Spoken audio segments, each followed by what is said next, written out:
ఈరోజు మనం ఒక చాలా ప్రత్యేకమైన విషయం గురించి మాట్లాడుకుందాం. మనిషి వెలుగుగా మారడం. అవును. ఈ అద్భుతమైన ఆలోచనకు ప్రాణం పోశారు రామలింగ స్వామిகள், అంటే వల్లలార్. ఆయన గురించి మన దగ్గరున్న సమాచారం ఏం చెప్తోందో కొంచెం లోతుగా చూద్దాం. తప్పకుండా. ఆయన తత్వమంతా ఒకే ఒక్క ప్రార్థనలో ఇమిడి ఉంది అంటారు. దానితోనే మొదలు పెడదామా? అదే కరెక్ట్. ఆ ప్రార్థనే ఆయన మార్గానికి పునాది లాంటిది. ఆయన ప్రసిద్ధ మంత్రమిది. అరుట్పెరుంజ్యోతి అరుట్పెరుంజ్యోతి తనిప్పెరుంకరుణై అరుట్పెరుంజ్యోతి. ఓ, దీన్ని మనం తెలుగులో సింపుల్గా చెప్పాలంటే అనంత కరుణామయ మహాజ్యోతి, అద్వితీయ కరుణాస్వరూప జ్యోతి అని అర్థం చేసుకోవచ్చు.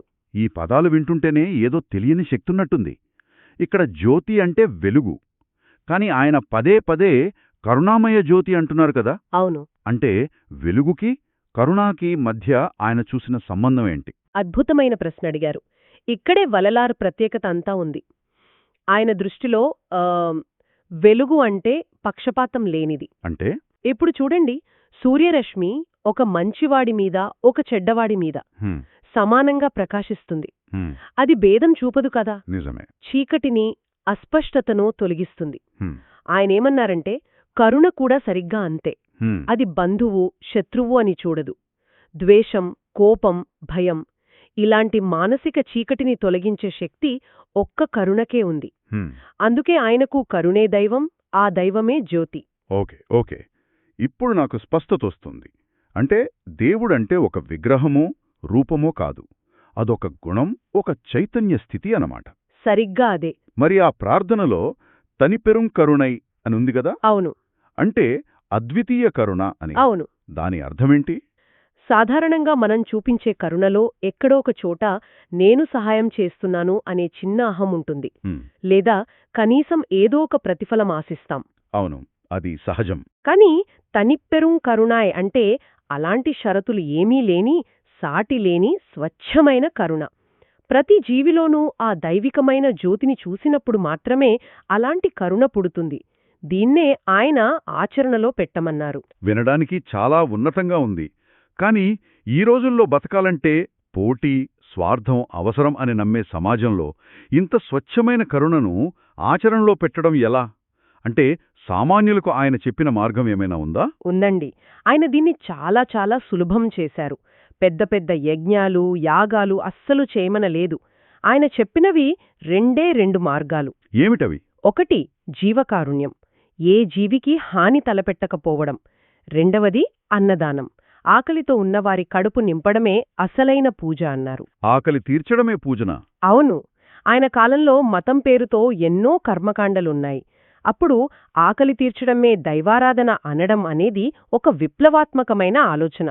ఆకలి అనే చీకటిని తొలగించడమే జ్యోతిని వెలిగించడం అని ఆయన భావన. నిజమే. అంటే కరుణ అనేది కేవలం ఒక ఫీలింగ్గా ఉండిపోకూడదు. అది ఆకలి తీర్చి ఒక పనిగా మారాలి. కరెక్ట్. సరే, ఇలా జీవించడం వల్ల ఇతరులకు మేలు జరుగుతుంది, బాగుంది. కాని అలా జీవించే వ్యక్తికి వ్యక్తిగతంగా ఏం లభిస్తుంది? ఎందుకంటే చాలామందికి ఈ ప్రశ్న వస్తోంది. ఇక్కడే అసలు రహస్యముంది. వల్లలార్ చెప్పేది పరలోక ప్రయోజనాల గురించి కాదు. ఇప్పుడే మనకు కలిగే మార్పుల గురించి. ఆ ఒక్కసారి ఆలోచించండి. మీరు ఎవరికీ హాని చేయనప్పుడు, ఎవర్ని ద్వేషించినప్పుడు మీకు భయమెందుకుంటుంది? ఉండదు. అదే భయరహిత జీవనం. మీ మనసులో కోపం, పగ లేనప్పుడు అక్కడ ప్రశాంతత ఉంటుంది. అదే మనశ్శాంతి. ఈ ప్రశాంతమైన మనసే ఆరోగ్యానికి పునాది. అంటే ఇవన్నీ లాభాలు కాదు, సహజంగా వచ్చే ఫలితాలు అంటారు. ఖచ్చితంగా. కరుణతో జీవించడమనే జ్యోతిని వెలిగించినప్పుడు ఈ ప్రశాంతత, ధైర్యం, ఆరోగ్యం ఇవన్నీ ఆ వెలుగుతో పాటు వచ్చే కిరణాలన్నమాట. ఆహా, అంటే మనిషి వెలుగుగా మారడమంటే ఏవో అద్భుత శక్తులు సాధించడం కాదన్నమాట. మన ఉనికే మన చుట్టూ ఉన్న వారికొక భరోసాగా, ప్రశాంతతకు కారణంగా మారడం. అవును. మన మాట, మన చేత ఇతరుల జీవితాల్లోని చీకటిని కొద్దిగానైనా తొలగించగలగడం. అంతిమంగా డబ్బుతో కొనలేని సంతృప్తిని పొందడం. సరిగ్గా అదే. ఆ మార్పు మనలో మొదలైనప్పుడు మనం కూడా ఆ అరుట్పెరుంజ్యోతిలో ఒక చిన్న కిరణంగా మారతాం. చాలా అద్భుతంగా చెప్పారు. ఈ చర్చను ముగించే ముందు వినేవారికి ఒక చిన్న ఆలోచన.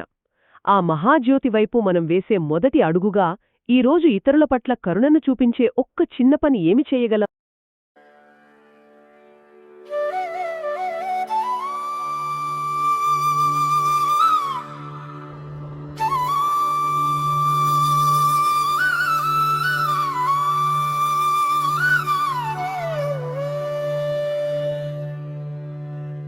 అరుట్పేరుం జ్యోతి వెలుగే నా హృదయంలో అనంత కరుణ జ్యోతి నీవే నా ప్రాణంలో అందరిలో నీవే వెలుగుతావే లోకంలో అరుట్పేరుం జ్యోతి శరణం నీ చరణంలో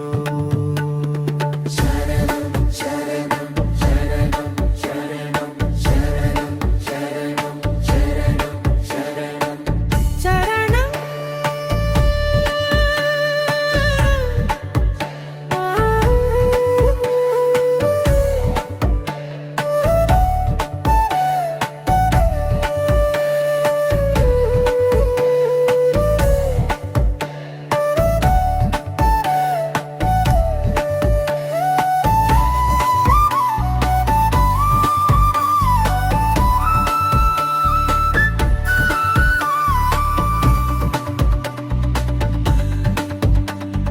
చీకటి తొలగించు ధ్యాన దీపమా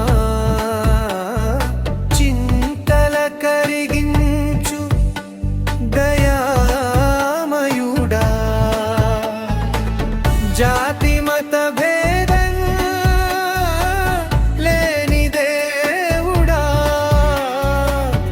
జగమంతని ప్రేమే సత్యమా చరణం నీ చరణం చరణం చరణం చరణం నీ చరణం చరణం చరణం పేదవాడి కన్నీరు తుడిచే తల్లివి పాపిని క్షమించే పరమదయావి అన్నింటిలో నీవే ఉన్నావని అర్థమయ్యే జ్ఞానం నీవే గని చరణం చరణం చరణం చరణం చరణం చరణం చరణం చరణం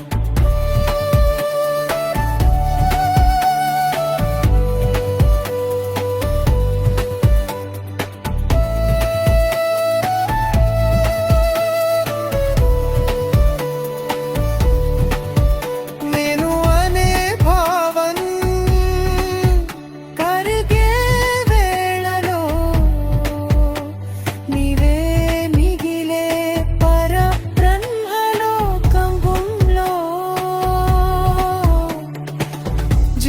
జీవకారుణ్యం నీ మార్గమైగే జీవితం పవిత్రం అవుతుందే చరణం నీ చరణం చరణం చరణం చరణం నీ చరణం చరణం చరణం అరుట్పేరుం జ్యోతి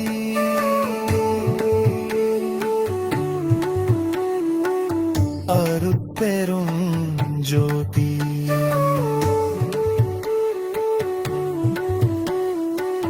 అనంత కరుణా